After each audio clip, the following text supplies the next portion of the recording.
Hello ladies and gentlemen, welcome back to another BJ&Co Terraria video. Today we are starting our Wednesday wiring. That means we're going to take you through a few different wiring things every Wednesday on how to improve yourself as a Terraria player. So today, you'll know we've been doing the fishing playthrough on the main channel.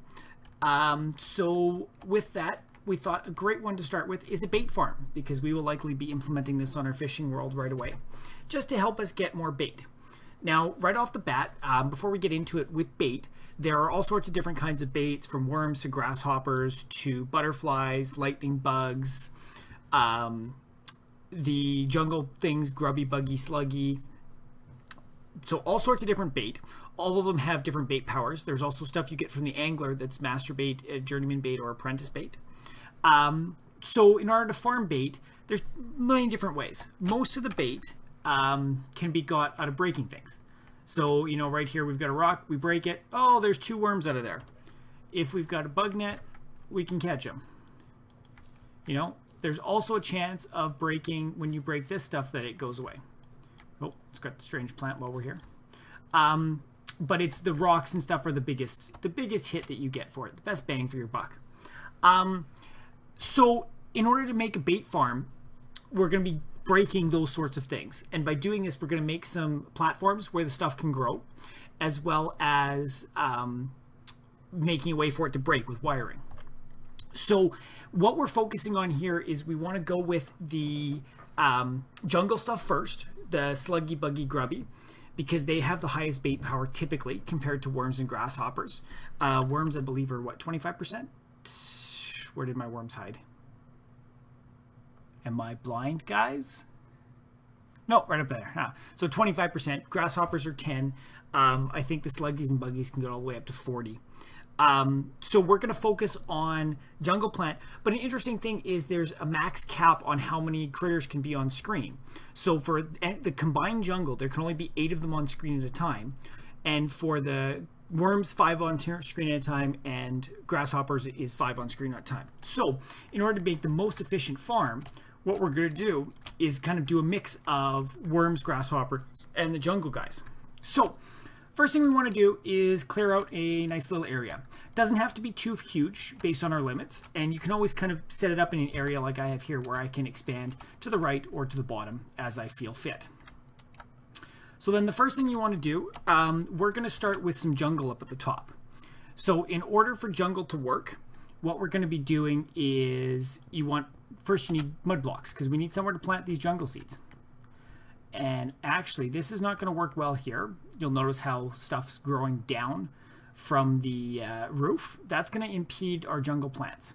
So what I'm going to do actually is build this one down.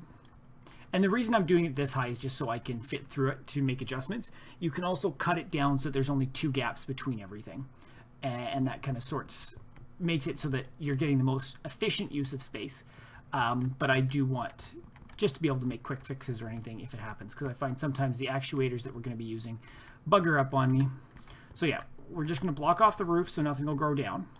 And then because this is mud, if we plant jungle grass on here, vines will start growing beneath. So I'm going to plant some dirt beneath it. This can be any block you want along here. Can be stone, cobblestone, meteorite, whatever you feel like it, just to stop things from growing down. So that's one jungle one we've got. And now we'll do another jungle layer here. And what I'm thinking we'll do probably 3 jungle, 3 jungle, and then 2 just generic ones beneath it. So we're just laying the infrastructure to start, guys. My aim is horrible. I love how I just have things circling me in this. It's so entertaining. Okay. And so that's the area we're going to plant jungle grass on. Neat little thing is you can use this sort of farm to do to grab some glowing mushrooms, or to farm for mushrooms or any other basic plant life. You can use this sort of setup to make it happen as well. So here we go. We've got... Whoa, that was ugly, Ben. That was ugly. Okay. So there we go. And we'll just leave the bottom open. We could extend it to make it even, but that's we'll need a collection area anyways. So this is the basic bit. I'm just going to hang around for days so we have some better lighting for you guys. See you in a few. Alright guys, we are back and it is finally light out to make this recording a little bit nicer on you guys. So what I did before I went to kind of delay time is I did plant some seeds. So on the dirt I planted grass seeds. On the jungle or the mud blocks I planted some jungle grass seeds. I've got these just through the process of kind of mining in the world in the different areas. You start to collect them, but you can also purchase some from the Dryad as well once you have that in your world. So this is the base set. We've got things going, stuff starting to grow, and we could from here just start cutting it, and oh, 2 grubbies, we could grab them with our wonderful bug net. But this is the weekly wire. We need to do some wiring. So what we're going to do is we're going to be using some actuators and some wire itself to break the blocks with one switch so that we don't have to go and mine everything. So the first thing we want to do is we want to get some actuators. These are these little yellow things that you can buy from the mechanic.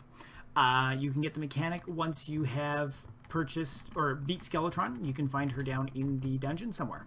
So you just want to go on every block you've placed and actuator it up.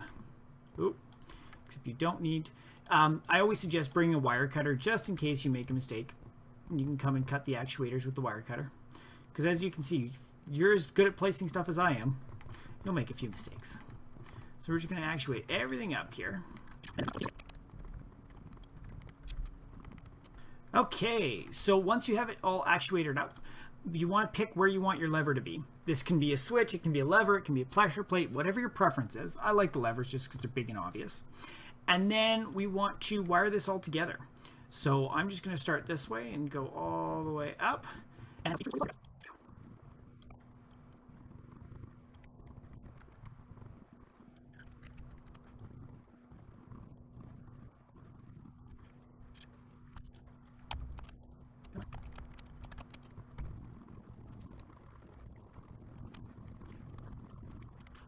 all right, so now that we have all the actuators placed, we can see when we throw the wire cutter up, all the actuators are placed, they're all wired down to this switch, so we should be able to just flip the switch, and what this will do is push all of this stuff to the background, and then all of the grass that you see growing above the tiles will break off and has a chance of spawning the bait in it for us. So these bigger ones have a higher chance than just the plain grass. But let's give it a flick and see what we got. Oh, so we got one thing dropped in this. You can just run through. So we got a sluggy from that one. So there you can see it. And then when you want to start growing, you just flip it back and keep going. Now I am noticing a little bit of a problem here. We have a vine growing down from the grass. I wasn't even thinking about that and I screwed up there. So what I'll likely do in the future is put some stone blocks underneath each of those and along the top where I put the dirt. That was just poor planning on my part because the grass, you'll notice, does grow up onto all the dirt. And when it's on the top, it will grow stuff down. So don't use dirt, use stone blocks. I'm a noob like that. But if we come on over here, I'll kind of show you a fully operational, well, partially operational one that I've done with all the stone blocks that we were talking about. Here you can see also that I did it at the 2 height, which is to maximize the space. So I put the mud on. When you do it this way, you have to do it row by row, put the mud on, then do the actuators through here. Otherwise, you won't be able to get to the far end to put the actuators on. And you can see we've got all this wonderful stuff. And if we flick the switch, and with this, it sometimes takes a couple times to break them all. But you can see we've got a whole bunch of stuff hiding here for us. And what do we have in this one? 2, 3, 4, 5. Oh, I missed him. 6. And 7's going to fall off the edge. Oh, 7. So we got 7 from that. And like I mentioned before, that's kind of the highest. Well, 8 is the highest that you can get from the jungle ones at once. So a nice, you see here 3 rows worked perfectly fine. But that is how to make a bait farm, guys, with the wiring. Thank you very much for watching. I hope you enjoyed this Wednesday wiring. If there is a topic that you would like to see covered next week, throw it down in the comments below. I would love to hear what sorts of things you guys are looking for. I've got some ideas to do some farms for different types of enemies. I've got, you know, all sorts of things. Some AFK farms. So if there's something in particular you want to see, throw it in the comments below. If you like this, don't forget to smash that like button. If you want to see more of our content, don't forget to subscribe to the channel. We always appreciate it. And if you're on different social medias, see if you can find us around.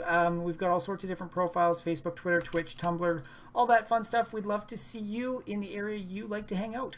So thank you very much for watching, guys, and we'll see you all next time.